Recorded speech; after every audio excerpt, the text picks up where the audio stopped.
One is called aspeto, which is you dive down and you just wait at the bottom and you try to get fish to come to you. And then there's another one. It's you basically creeping over let's say a reef, like you're actively moving, looking for fish. It's really complicated, but to dumb it down, you just have to be in control of your body so that you look like you belong there and you don't scare away all the fish. You have to kind of look like a fish. Yeah, 100%. How do you look like a fish, right? Like I would. There are behaviors that you can mimic that make fish comfortable around you, even though you're much larger than them and they could perceive you as being a predator. So, like, what behaviors would you mimic in that regard? I'm fascinated by this. Like, I never So, thought of like trying to imitate a fish, essentially. right.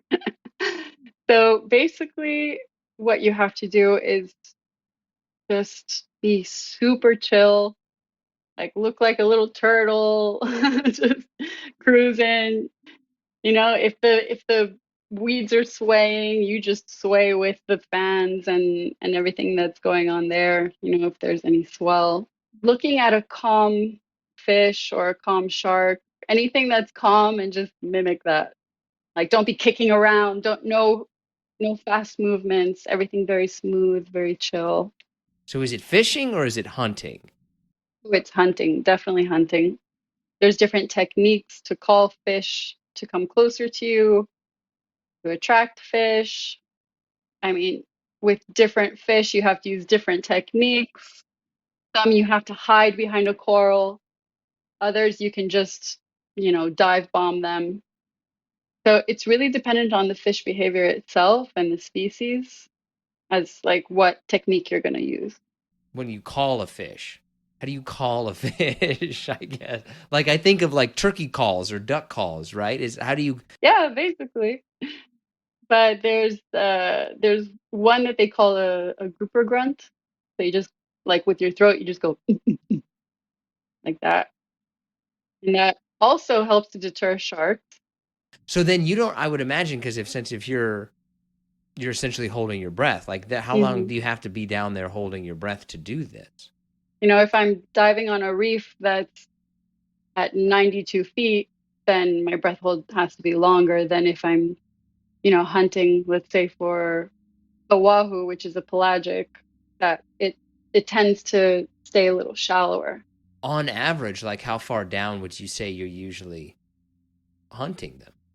I would say from 40 to 90 something feet. I really thought you were going to say like 5 to 7 feet. Oh, I no. didn't realize you're that far down. Yeah, no, we go deep. Then how long did it take you to kind of build up to the level where you could really do it?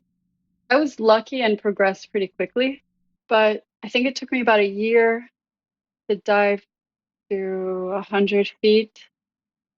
And then to be comfortable there, maybe took me a couple months after that.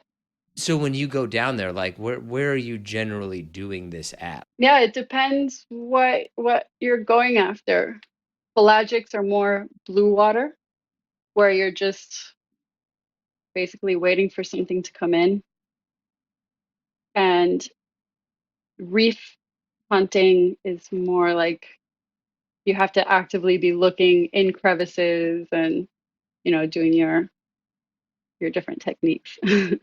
Is one considered to be kind of harder than the other? I would say pelagic spearfishing is probably a little bit harder just because it's usually bigger fish. So you need more skill. And also with that, like with pelagics, you don't have any frame of reference of how far they are from you because there's nothing behind them. It's just blue water. It's just a blue wall.